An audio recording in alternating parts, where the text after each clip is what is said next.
Hello, my name is Katherine Inge, and I'm the Director of the Rehabilitation Research and Training Center on Employment of People with Physical Disabilities.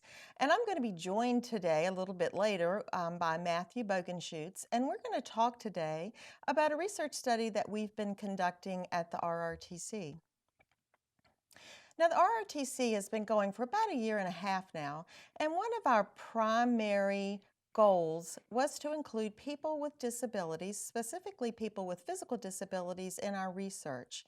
Because really, if you've ever heard the slogan, "Nothing about us without us," then you would know that we really didn't want to do our research unless we included people with physical disabilities in those studies.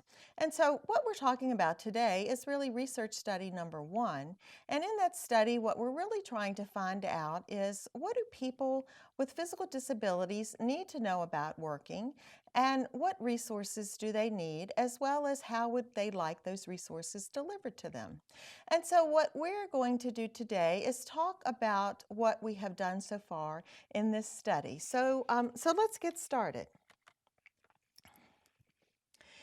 Just to give us a little background, I'd like to talk for just a minute, perhaps, about the employment outcomes of people with disabilities in general. Now, this particular research that we're going to be talking about today is on people with spinal cord injury, and I might refer to that as we move through this talk as SCI. Those of you with a spinal cord injury would be very familiar, obviously, with that abbreviation of the term. But anyway, I think we all are aware that the unemployment rate of people with disabilities is extremely low. And if you look at a recent sort of statistics out of the Bureau of Labor Statistics, and this is information from 2015 on 2014 outcomes, about 17.1% of all individuals with disabilities are employed versus 64.6% of those without disabilities. And so I think you can really see just from that one piece of information that people with disabilities are not achieving employment at the rate of individuals without disabilities. Now, if we drill down on that just a little bit and we look at people with spinal cord injury, then what we're going to see 1 year post-injury for that group of individuals is that they have about a 12% employment rate. And then if you extend out 20 years, it does increase to about 35.1% if we want to be exactly precise. Now, this data comes from the National Spinal Cord Injury Database, and that information comes from all the model spinal cord injury projects across the country. And I believe, I'm going to glance down here at my notes for just a second, and I think that was instituted in 1973, and the data has been collected up until 2014, and there are about 30,532 individuals with spinal cord injury in that database, just for your reference. Well, this is really kind of interesting if we look at this for a second and compare the employment rate of people with spinal cord injury to the employment rate of individuals with all types of disabilities. And we can see that post 1 year, they're a little less than all categories of disabilities, but by 20 years, they really about double the number of people that have all types of disabilities. So they exceed that rate, but obviously the rate is still extremely low. And one of the things that we really want to know, or really try to figure out, is why is this the case? Now, one service that people with spinal cord injury can receive in order to assist them in employment is vocational rehabilitation. And I'm sure that everyone that's listening me today are very familiar with that service. At least I hope you are. And Really, this data that I have up on the slide comes from the Rehabilitation Services Administration, or RSA 911 report. Some of you may have heard of that RSA 911 report. And essentially, recently, we at the RRTC looked at the employment outcomes specifically for people with the primary disability of spinal cord injury to see what their outcomes were once they received VR services. Now, VR might be called something specific in your state that's not VR, because that does vary from state to state as far as what the agency may use as a name. For instance, in Virginia, it's the Department of the Aging, excuse me, we changed not too long ago, Department of Aging and Rehabilitation Services. Sorry, see that Virginia DARS. We all get our acronyms, don't we? Have lots of acronyms in this business. But anyway, if you look at the employment outcomes of this group on a national level for all 50 states, excluding the territories, what we found in that database was that about 3 out of 10 individuals with spinal cord injury actually exit the VR program with a successful employment outcome. And that's referred to as a status 26 for those of you who really want to know the specifics of that. But what does that really mean? It means that in fiscal years 2011, a little more than 30% of the people that were served by VR had a successful employment outcome. And that was pretty consistent across those 3 years, 2011, 2012, and 2013. And you may be interested in knowing exactly how many people with spinal cord injury were closed in VR in those 3 years, and it was a little more than 3,000 in 2011, a little more than 3,000 in 2012, and a little less than 3,000 in 2013. So again, we kind of look at that and we think to ourselves, well, really, what are some of the reasons that people with spinal cord injury are not achieving their employment goals, even with the services of VR, which we know is a very critical service for people to receive. So one of the things that we thought about doing when we first started the RRTC, and we wrote really the research studies for this proposal, is that we said, let's go ask people with disabilities what they need to know about working, and what do they perceive as those things that have helped them be employed and those things that have hindered their employment. And so what we decided to do was really a very broad longitudinal study that was going to occur in 3 phases. And what we're talking about today is a very narrow slice of this particular study. And what we looked at, what we decided to do, was that we were going to look at 5 different types of people with disabilities, and that would include people with spinal cord injury, multiple sclerosis, cerebral palsy, sort of a catch-all category of other physical disabilities, and then transition age youth. And the transition age youth category would be those individuals with any type of physical disabilities from age 18 to 24. So what we're talking about today is going to be the narrow slice of the pie, which would be related to spinal cord injury, or SCI. So what we did essentially was that we worked with 4 very large organizations that represent people with disabilities. And I would like to just really give a shout out to those 4 organizations and say to them today that we could not be doing this research if it weren't for them. And so thank you very much for all of the assistance that you have provided to us.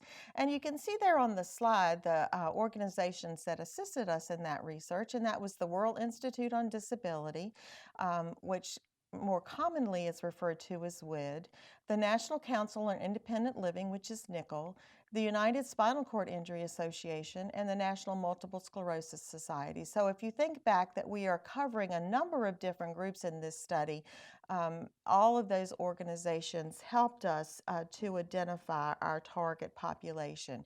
And what they did for us was that they disseminated information to their listservs on their website through Facebook to their constituents, telling them about the study that we were conducting and saying that the RRTC wanted to talk to them about their employment goals and about things that they would like to share with us. And so we're still talking about the global study at this point. I'm going to drill down more specifically here in just a second. So essentially, those organizations sent out a notice for us and told their constituents that we were looking for people between 18 and 64 that were employed or unemployed, that really wanted to talk about work, and that they would be able to give us or would be willing to share about an hour of their time in a focus group that would be conducted over the phone. And so once that went out, in the email was also included a link to a consent form. And I should say at this point as well that all of the study procedures were approved by our Institutional Review Board, or IRB, here at Virginia Commonwealth University to specifically protect the individual's confidential information. So I'm not going to be sharing any confidential information with you today, but again, I would like to say thank you to all of the participants in this study, because again, this study is about you. It's not about us. It's about what you want to share about your experiences. And so essentially what happened was that the individual, if they were interested in participating, would click on that link in the email, and it would take them to the consent process where it would share information about the study, and then they would be able to select a link that yes, they would like to participate, or no, they would not. There was also an option there to review the questions that would be asked during the focus groups, so that they could decide and have sort of informed consent about whether they wanted to talk about those things or not. And I think it's really important to think about this study in the sense that we wanted to hear from people who were unemployed as well as those individuals who were employed. So once people consented, they would tell us whether they were unemployed or they were employed, and they would also pretty much self-identify their disability. So all of the people that self-identified as having a spinal cord injury were sorted into either unemployed or employed section of our database. And those are the people that we're going to be talking about today. So essentially exactly, I should say, 44 individuals with spinal cord injury consented to talk with us in this study. And 31 of those individuals actually participated in the focus group. 15 were unemployed and 16 were employed. And across those categories, we ended up conducting 3 focus groups for people who were unemployed and 3 for those who were employed. People were contacted through email to participate, and once they did participate, they received a $50 gift card for helping us with this study. Okay, so that's a lot of the background information, and just a little more background information before Matt's going to share with us some of the exciting information that might be a little more interesting to listen to than my details about the setup of the study. But as I said a minute ago, we did focus groups. We met as a team to discuss how those focus groups would be run. One person from the research team conducted all the focus groups for people with spinal cord injury, and I would say that I was the one that actually conducted all of those particular focus groups, and I found them to be extremely interesting and an exciting activity to be able to do. And again, I thank all of you, if you're listening to me today, for participating. Once we pretty much decided on our questions, and we had 12 questions for people who were unemployed and 13 questions for people who were employed. We conducted it on the telephone, as I said. It was a toll-free number. People were assured of their confidentiality, and in fact, when we started the conversation, I actually suggested to people that they not share with us their names once we started the recording, and they were asked if they agreed to be recorded. And we did not have anyone who said that they would not like to be recorded. But again, that information, they were already aware of that when they consented to participate, because that was part of the information that had been provided to them earlier. So once we began the group, essentially, I just went through the focus group questions. The groups lasted anywhere from an hour, and I think in one of these groups, I think the conversation went for 2 hours. And I found that it was really quite interesting, the interaction between the people that participated in the study. And in the one group that lasted for an exceptionally long period of time, I finally said, "Okay, guys, I think we're going to have to go now." But I think that just really shows the need for people to have an opportunity to interact with other people with similar experiences. And I think that that was one thing that we really benefited from in conducting these focus groups. And one more quick thing about the fact that we selected a telephone focus group administration, because we really wanted to have a national survey. I think the other thing that was really beneficial about that was that people could do that within the convenience of their home. They didn't have to travel somewhere. And in a way, I think perhaps it provided some level of comfort. Now, I'm not going to really read the questions that are on your slide. We will post some of this information, or the information is going to be posted on our webpage where this will be archived, and you'll be able to see some of these, or the whole list of questions for that matter. But essentially, I just progressed through the questions. Tell me about your job. What supports and services do you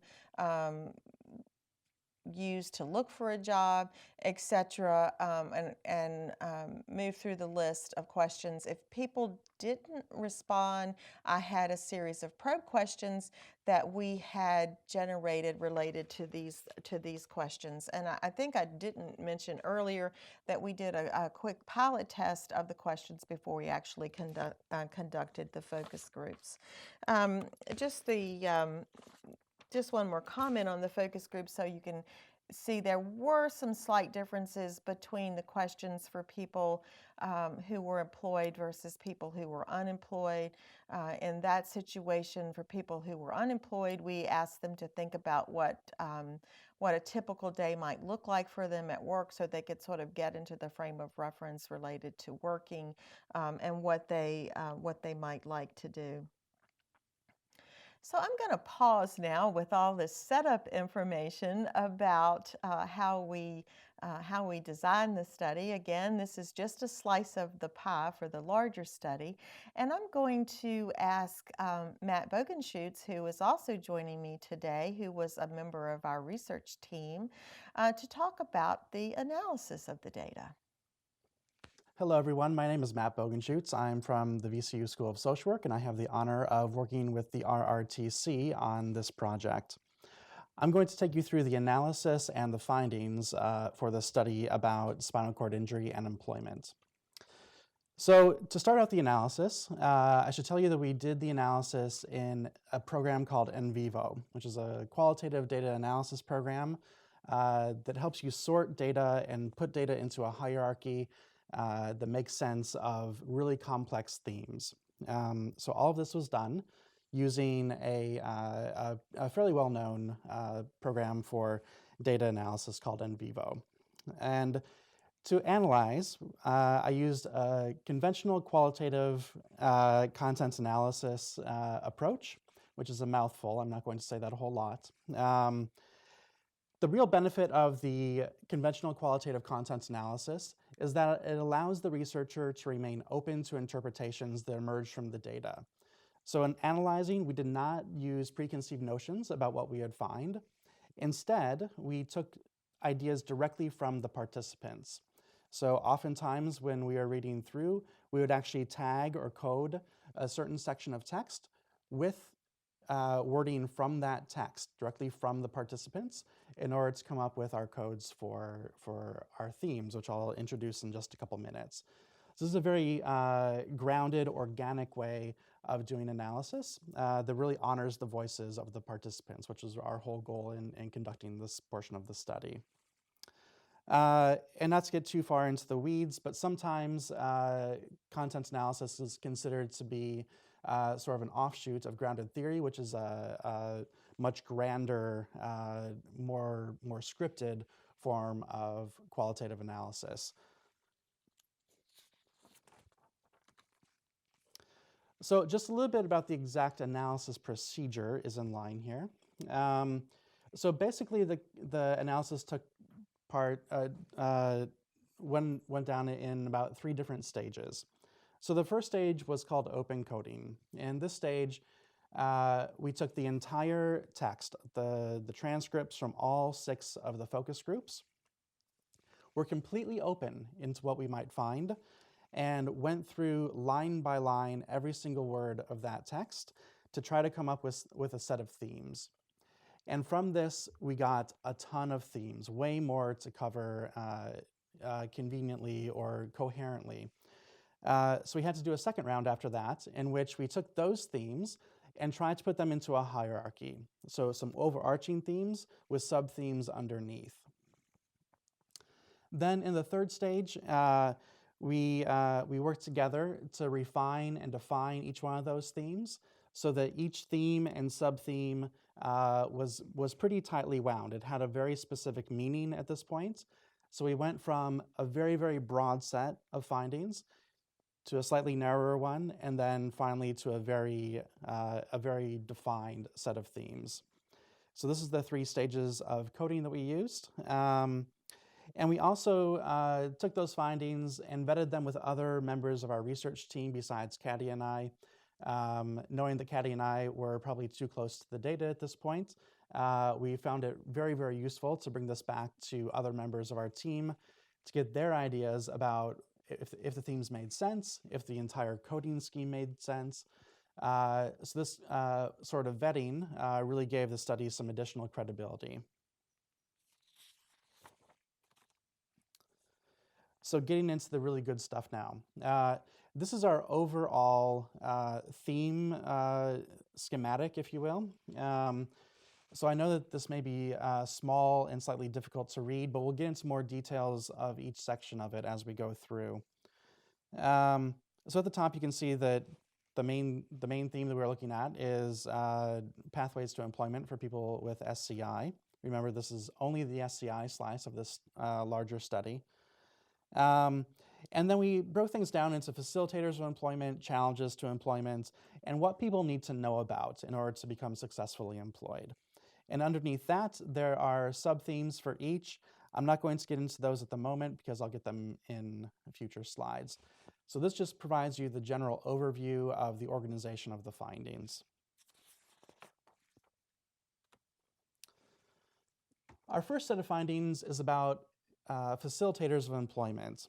And we found that there were 4 major sub-themes under here: self-advocacy, networking, training for new jobs, and having supports in place from other parts of one's life in order to support work.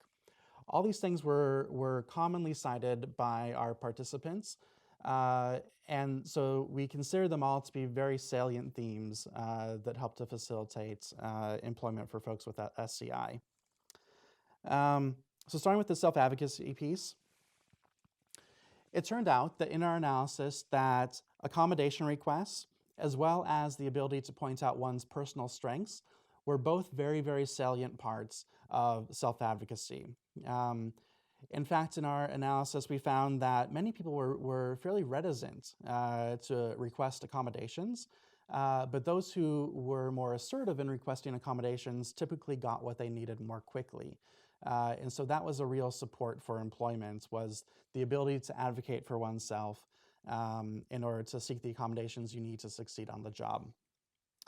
And also pointing out personal strengths, including the strengths that are inherent with having a spinal cord injury. So you might have to be a better problem solver than the average person, right? Because you encounter more barriers. You may have to be more flexible because, as we all know, transportation, for example, is difficult, so you have to be able to solve problems in order to get to work. So finding those personal strengths and then advocating for yourself based on those strengths was a huge part of the self-advocacy. In terms of networking, we found that people used all kinds of different strategies in order to network to try to find a job. One of the most useful was the use of what one of our participants called the legacy networks. So the people who one knew before their injury, they would go back to those people after their injury to try to find a way into a job. So this could be people from former educational connections. It could be people from previous employment. But those people who knew the individual and the individual's skills before they got injured were particularly useful to folks as they network to try to find a job post-injury. And people networked in all sorts of different ways too, I should also mention. So this networking was a very, very salient theme. Some people would network by going to job fairs. Some people would network by finding a friend who worked at an employer already and gaining in that way. So networking was really prevalent in all sorts of ways, but those legacy connections were something that was, I think, particularly interesting and particularly related to SCI, since the onset of SCI for most folks is after they've already begun to work. Okay, many people also talked about acquiring new skill sets for work after their injury. For example, many people, as is logical, said that they were no longer able to do really physical work after their spinal cord injury. So even if they had no plans or no history going to university or vocational training prior to their injury, many people with SCI who informed this study ended up going back to some sort of vocational training after their injury in order to try to get into work. One of the most common ways was to go back and get training to be an IT specialist. That came up several times.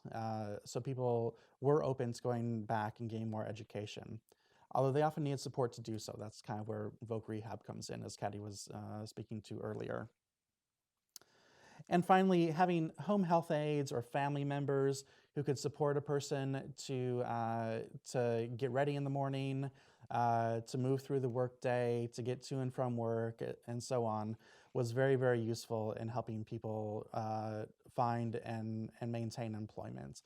A lot of people mentioned that without their home health aides or without a very supportive partner, they would be unable to work.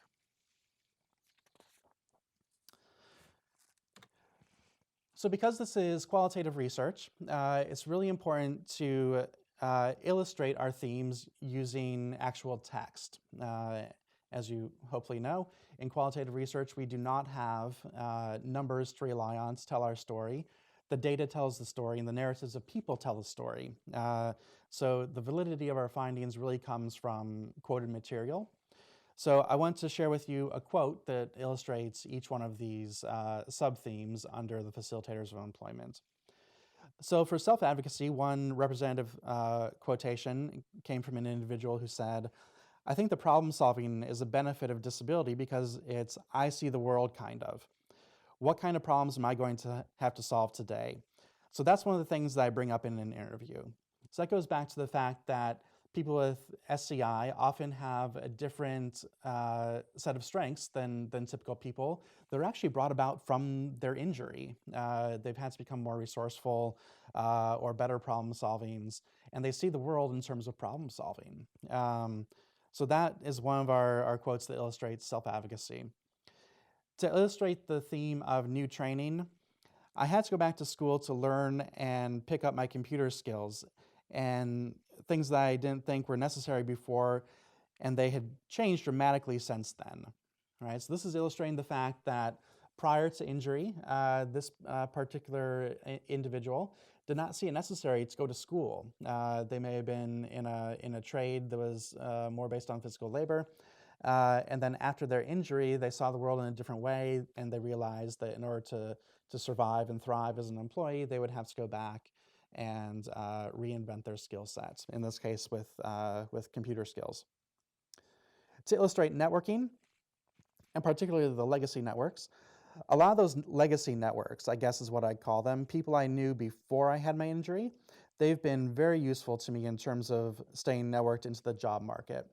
This actually came from an individual who was unemployed at the time of the study, but they found that staying connected to the folks who they knew prior to their injury within their industry was one of the most critical parts of how they could keep current and be plugged in to the workplace. And finally, on the topic of life supports supporting work, now I use an aide. I depend on that to get ready, to get dressed, to help me. So if that person doesn't show up, I can't go to work. This really shows us that it's essential to have other supports in place, not only employment supports, but supports for the broader life. Because without those supports for a broader life, many people with SCI, they can't get ready to go to work in the morning. They can't do their routine. So having those supports in place is vital. So that's the rosy side of the story, but as we all know, there are plenty of challenges facing individuals with spinal cord injuries as they look for employment or try to maintain employment. So this next section is about those challenges. So we had three sub-themes here. The first was workplace accommodations. Second had to do with transportation. And the third was perceptions of discrimination based on disability. And all these things challenged individuals in unique ways. So transportation was challenging everywhere, and I'll share more thoughts on that in just a moment. But it was particularly challenging in rural areas. You know, if you live in Chicago, New York, Washington, you have really good transit systems to help you get around. Those transit systems, for the most part, need to be ADA compliant. So you'll have lifts on the buses. You'll have elevators to get you into the subway system. Mostly, some places in New York don't. But you'll basically have relatively accessible public transportation. If you live in Kansas, you're not going to have that. There might not be a bus system in rural Kansas. And that was a real challenge for folks who lived outside of major urban areas. As I mentioned before, a lot of individuals were very reluctant to request accommodations. They didn't want to be seen as receiving special treatments or being seen as the other. And they oftentimes really feared negative responses. Many employers were not very open to providing certain accommodations. And we found that there was a pretty easy time finding something like drag and dictate, for example, right? That's cheap, it's easy, most employers are okay with that. But if people requested something like a modified workspace with a adjustable table, for example, if people requested modified work hours so they could work at home several days a week, that's where people became a little bit more hesitant to ask for accommodations because it's a bigger ask. And it's also where they encountered less friendly attitudes from their employers. And there were reports of both covert and overt discrimination. Some people, especially when talking about accommodations, would talk about the fact that you know, the employers would just not grant accommodations. We heard a lot about the interview process and how people perceived that when they came into an interview using a wheelchair, for example, that employers would shut it down right away. But we also saw a lot more covert stuff as well, kind of sneaky things. So kind of excluding a person with SCI from more complex work tasks, for example, because the employer thought that the individual might not be up to the task. Okay, to illustrate, so starting out with, whoops, I forgot to change that. The first one is transportation, not self-advocacy, sorry. I see a big problem here in Oklahoma that we're very spread out and don't have public transportation. So transportation is number one issue with keeping jobs that I see here. So this illustrates what I said earlier about the rural issues. But I have to say as well that transportation is a big issue regardless. Even if you're living, we had a participant who talked about living in Chicago. Chicago has a really good public transit system, but if it's snowy in Chicago, then the individual can't go to work because they don't maintain the sidewalks properly, so there's no way for the person to get from their house to the bus stop. Sort of related to this, we also heard from several folks who said that they had to pass up promotional opportunities at work because a promotion would require more travel. And a person might be able to day travel, but they can't do a 3-day trip, for example. And so that was one thing sort of related to transportation that really kept people from progressing in their careers. On the topic of accommodations, so this came from an individual who was explaining some difficulties that he had had because he was a home inspector. And he was explaining how employers perceived his disability in being able to inspect a home. So they would ask him, how are you going to inspect a 2-story house? I said, well, I have an assistant, which I've done in the past. They just look at it as being a burden, and well, then you never get a call back, right? So this sentiment was pretty common, right? So even if a job could be accommodated or a person could be accommodated to do a job well and has experience in doing so, many employers are just kind of telling them, well, sorry, that seems like a lot of work on my end. Finally, on the issue of discrimination, I would get a call every single time that I applied somewhere. I would get a call back immediately praising me over the phone. Wow, we can't wait to meet you. You'll be such a great asset to our company. And then I'm sitting in the waiting room waiting for my interview, and the person walks out and sees me, and automatically they say, oh, like they're surprised to see me. And the interview is over immediately right there. All right, so this speaks to the idea that when a hiring supervisor comes out, sees a person uses a wheelchair in this case, that there's a real bias against giving that person a fair chance, even if on paper the person has really laudable experience.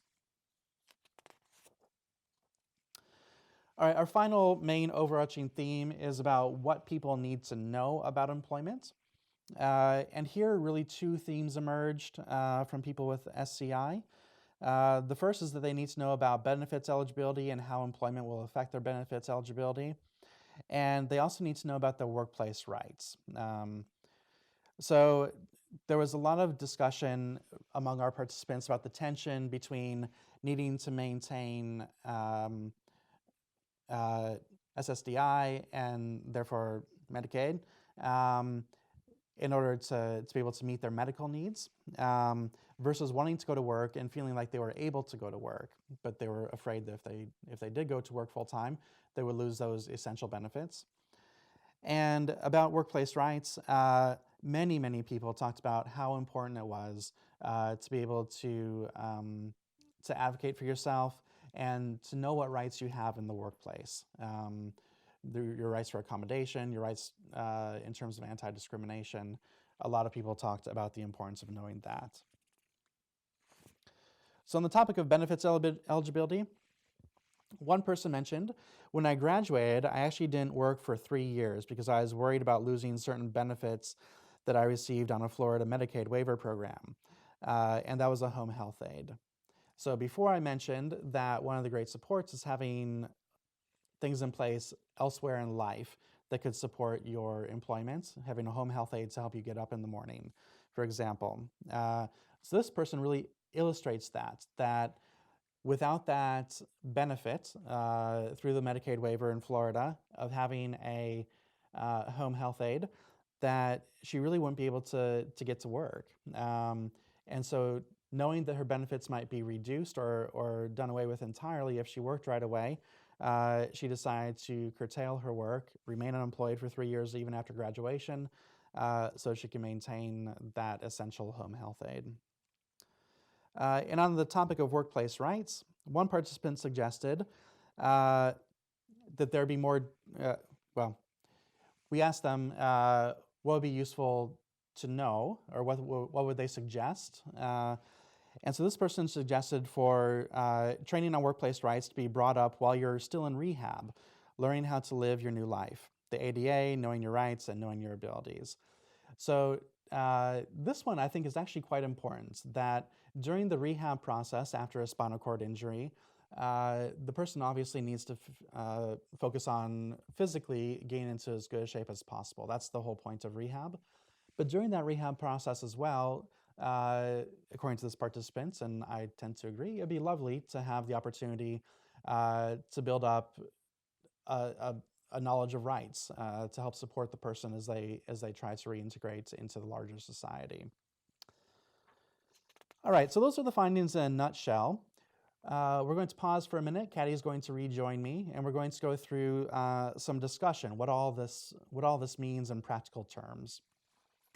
Thanks, Matt, for going through that really great discussion of the findings from the study. And now we're going to kind of flip back and forth and see how that worked between some of the discussion points. We thought it might be a little more interesting to you that way. Let's hope that works. So let's talk just for a second, I'll try not to belabor this point, about the study limitations. And I suddenly realized as I was listening to Matt talk that I did not discuss any of the demographics of the participants for the study. So those will be posted for you to review. But essentially, this is qualitative research, and so we can't necessarily generalize from the group of participants who were in our focus groups to all people with spinal cord injury. So that is a study limitation, and that we had about 50% of the participants were male and 50% were female. In the larger audience of people with spinal cord injury, typically, for instance, in voc rehab, there's about 70–75% are male versus female. So we probably had an equal representation male-female, where in reality the broader population of people with spinal cord injury tend to be more males than females. As far as race is concerned, about 73% of our participants were Caucasian, but that is reflective of the larger audience of people with spinal cord injury as well. So there were some similarities and dissimilarities between our focus group participants and the overall population of people with spinal cord injury. However, I think Matt and I are pretty confident when we think about this that we got some excellent information from the people who participated in our group, and that's a real study strength for us, that they provided us with some extremely useful information that we're going to be able to use to develop resources for people with spinal cord injury through our RRTC. Future research will be to combine these findings with the findings from the other groups that we will be analyzing and doing, and then eventually using these findings to develop resources and materials. And so that's sort of the future goal of the study.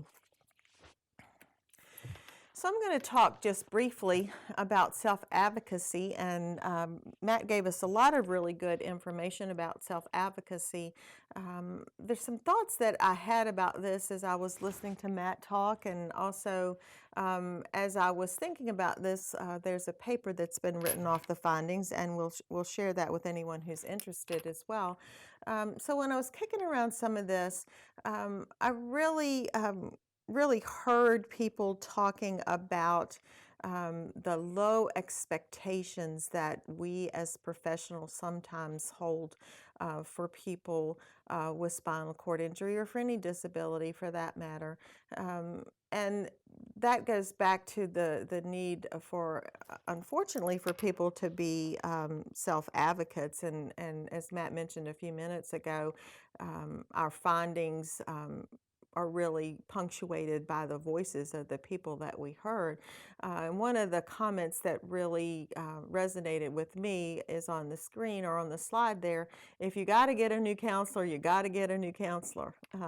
So just do it, but also don't settle. Don't get stuck in McDonald's with your master's degree. And I can still hear the gentleman who said that, who had a master's degree, saying, "Don't get stuck in McDonald's with your master's degree." And to a certain extent, I get the little twinge when I think about having to hear someone with a master's degree say, "Don't get stuck in McDonald's," because we need to change our expectations, because certainly someone is not going to be able to pay for their personal care assistance if they're working at McDonald's. So low expectations was a theme, I think, that I heard often during some of the focus groups. And for me, the consideration professionals there really is that we need to stop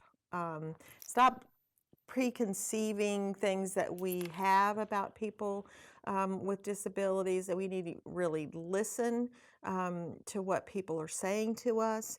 And we really need to think about how we can creatively help people achieve the things that they want to achieve, not the things that we think that they should achieve for themselves.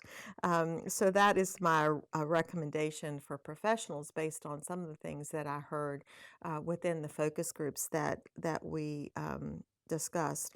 One other thought that I had about that, and I'll move along, is and it's kind of related to the comment about McDonald's and your master's degree. It's almost like having a degree doesn't necessarily impact the expectations of other people.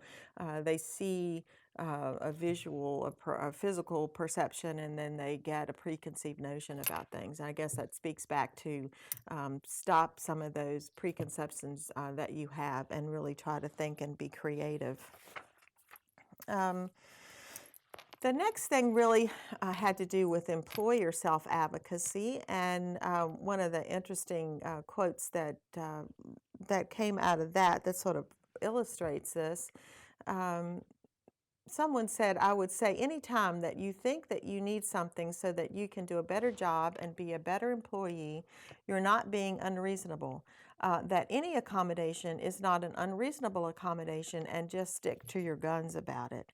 I was surprised when I was listening to some of the conversations, and Matt's already mentioned this, about the hesitancy that some people had about asking for accommodations, even simple accommodations, because they did not want to be perceived as not being able to do the job, and that if asking for accommodation might make you look like you couldn't do the job.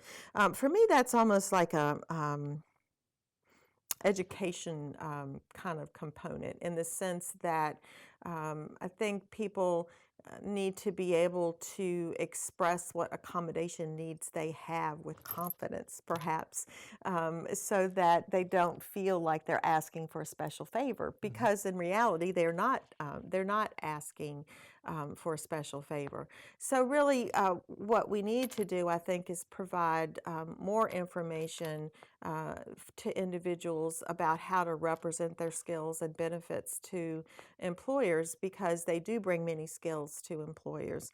And a brief plug for a future webcast that we're going to be doing is on really talking to employers about bringing your strengths and how you present yourself to employers. And Dr. George Tilson is doing that webcast, and you'll be able to sign up for that and participate in that as well. So that hopefully will be very helpful. So I'm going to bounce off back to Matt now and ask him to talk about the importance of networking. Okay. So as I mentioned earlier in my presentation of the findings, networking emerged as one of the strongest themes in terms of things that help people find employment.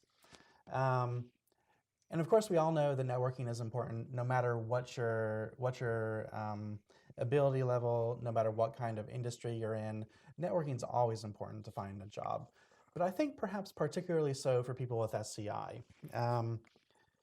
We had several things that didn't bubble up to the extent that they became themes, but issues like having a good degree of self-confidence and knowing what your limits are, but also knowing what your strengths are. All these things were really salient in our findings and kind of underscored a lot of our other themes.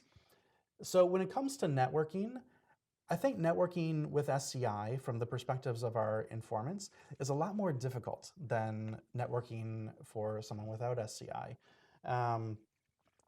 People with SCI feel like they have to prove their ability in order to just get their foot in the door. And so that's a lot easier with known colleagues. So one of the things that our participants really brought home was the fact that you need to start your networking with people who are already in your network. It's really hard to start fresh, but if you start with people who you already know in your professional network, it's much easier to start to prove yourself again after your injury.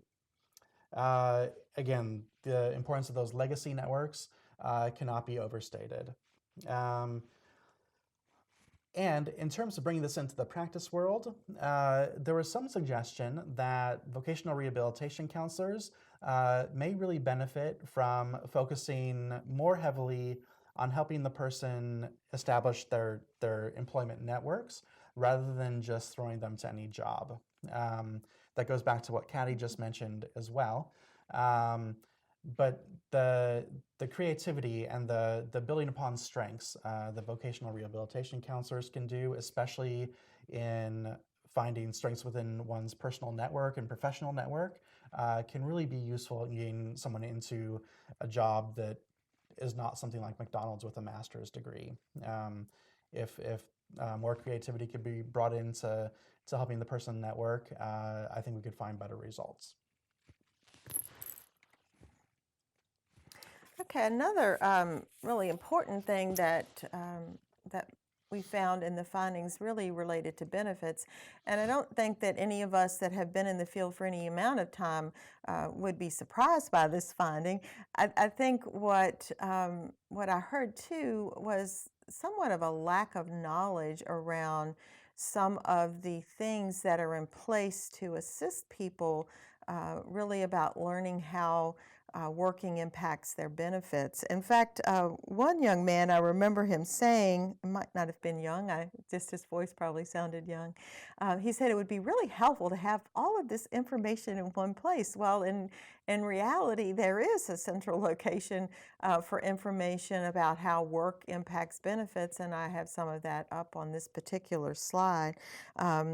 As far as I guess I was a little surprised by the lack of mention of the whole work incentive planning and assistance program that Social Security Administration has in place for people with disabilities, and the mere fact that people can get help with benefit planning from a community work incentive coordinator or a CWIC, and that there is a location where that you can go and find someone that can help you with that, and all the different ways that you can use work incentives to assist you perhaps in paying for personal care assistance, paying for assistive technology that an employer might not be paying for. All of those things that that we know exist, but maybe some people with disabilities still have a lack of knowledge in that area. And so we're going to have on our page that you'll be able to look at some handouts that you'll be able, if you are a professional, to provide to some of your the people that you support. Those of you with disabilities, I hope you'll use some of those resources that we have been trying to provide and that we hope we can add to our library to address this concern that we heard within the context of our focus groups. And so I'm going to turn it over to Matt to talk about transportation. All right, so I think our final discussion point is about transportation, which is one of these overarching things, as I mentioned before, that provides either a boon or a bust to a person in terms of finding employment. And as I mentioned before, it's a problem both in urban areas and in rural areas. And to me, this really constitutes a policy issue. Even 25 years post-ADA, we still have subway stations that are inaccessible. I listened to something on the radio on the way into work today, actually, that said that because of advocacy and lawsuits, still there are subway stations in the world's largest subway in New York that are just now becoming accessible. I used to live in New York. My subway station was nowhere near accessible. So even in places where there's good public transit, we still have accessibility difficulties. And we need to improve those, and that happens at a policy issue, at a policy level. And it really affects people. So I think that as an advocacy step, we really need to think about the fact that a person with SCI or many other physical disabilities, if they can't access their neighborhood subway station, they can't get to work. They'll be passed over for promotional opportunities. They'll really have very little way to become a full member of society. So while accessible transportation systems are useful and necessary, and we need to fight hard at the policy level for that, we also have to be cognizant of the fact that even with the most accessible of transport systems, we're still going to have issues.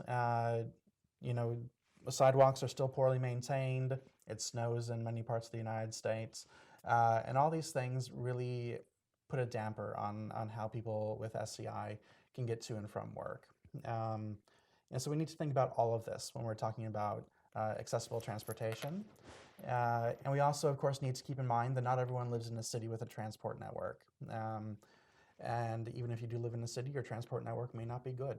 And so we need to think much more creatively about how we're going to get people in rural areas to and from work, how we can arrange better telecommuting opportunities, and really how we can adapt our policies to be much more responsive to the needs of people with physical disabilities. Because if it's accessible to people with physical disabilities, it's accessible to everybody.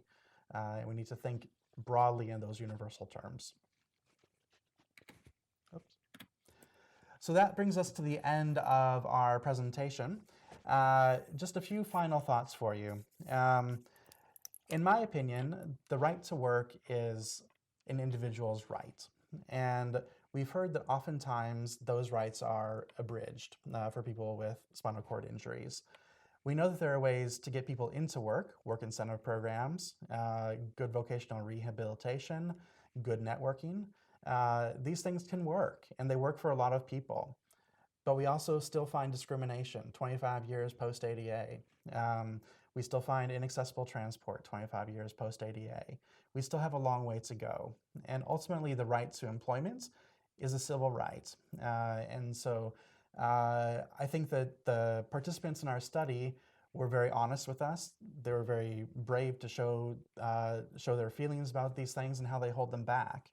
And so I think to honor their voices, we all need to think about what's next, both in terms of practice and in terms of policy. Yeah, thanks, Matt. And probably the only last thing I'd like to say is thank you again to those organizations that helped us recruit the participants, and a thank you to those participants, as Matt said, who so willingly shared their time and information with us. Thanks a lot. Thank you very much.